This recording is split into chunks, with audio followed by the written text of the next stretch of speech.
বাংলাদেশ এই দেশটা মানেই কি শুধু অতিরিক্ত জনসংখ্যা, দারিদ্র্য আর ভাঙাচোরা রাস্তাঘাট? কিন্তু আপনি যদি একটু থামেন আর এই প্রচলিত ধারণার বাইরে গিয়ে দেশটাকে গভীরভাবে দেখেন, তবেই বুঝতে পারবেন বাংলাদেশ আসলে পুরনো ইতিহাস আর এক অপূর্ব মায়াবী সৌন্দর্য নিয়ে গঠিত একটি দেশ। আর সেই ইতিহাসের অপূর্ব সৌন্দর্যকে যদি আপনি একটু অনুভব করতে চান, তবে আপনাকে হারিয়ে যেতে হবে এর প্রকৃতির মাঝে। আপনি পৌঁছে যাবেন কখনো মেঘে ঢাকা পাহাড়ের চূড়ায়, কখনো সিলেটের সবুজ চা বাগানে, কখনো সমুদ্রের কিনারায়, কিংবা ছায়ায় ঘেরা কোনো শান্ত গ্রামীণ জীবনে। যেখানেই যান না কেন, চারপাশটা যেন এক অন্যরকম অপূর্ব মায়ায় আপনাকে জড়িয়ে ধরবে।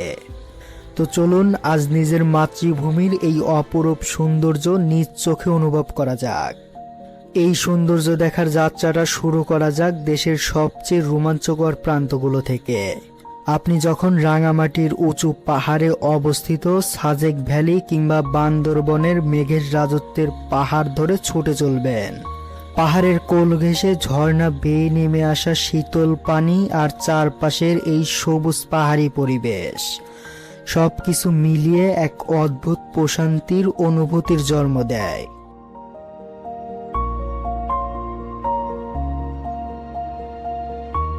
তবে পাহাড়ের এই রূপের মায়া কাটিয়ে সিলেটের দিকে পা বাড়ালেই চোখে পড়বে সবুজ চা বাগান।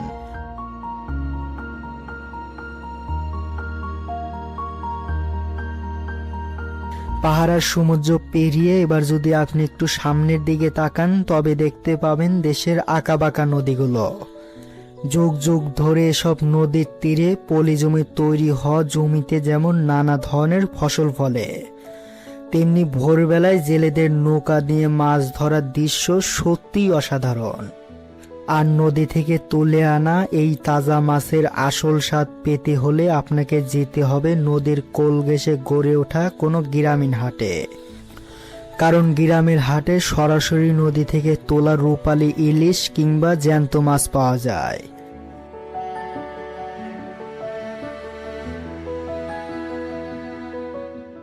এসব নদীর পাড়ের গ্রাম্য হাটের সীমানা পেরিয়ে আর একটু ভেতরের দিকে গেলেই চোখে পড়বে এ দেশের ইতিহাস আর ঐতিহ্যের ভিন্ন এক রূপ। বাংলার এই সবুজ প্রকৃতির ভাঁজে ভাঁজে লুকিয়ে আছে হাজার বছরের ইতিহাস।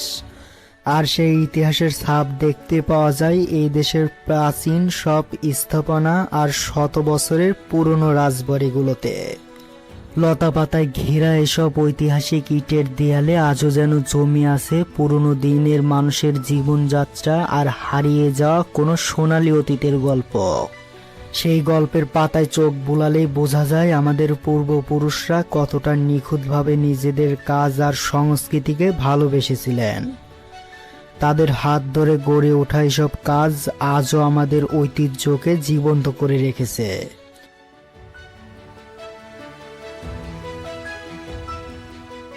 আর ইতিহাসের এই জীবন্ত রূপ সবচেয়ে সুন্দরভাবে মিশে রয়েছে বাংলার প্রতিটি গ্রামে গ্রামে। যেমন শীতের কুয়াশা ঘেরা সকালে খেজুর গাছ থেকে রস ভরা হাঁড়িটা যখন নামানো হয়, সেই তাজা রস খাওয়ার মজাটাই যেন একদমই আলাদা।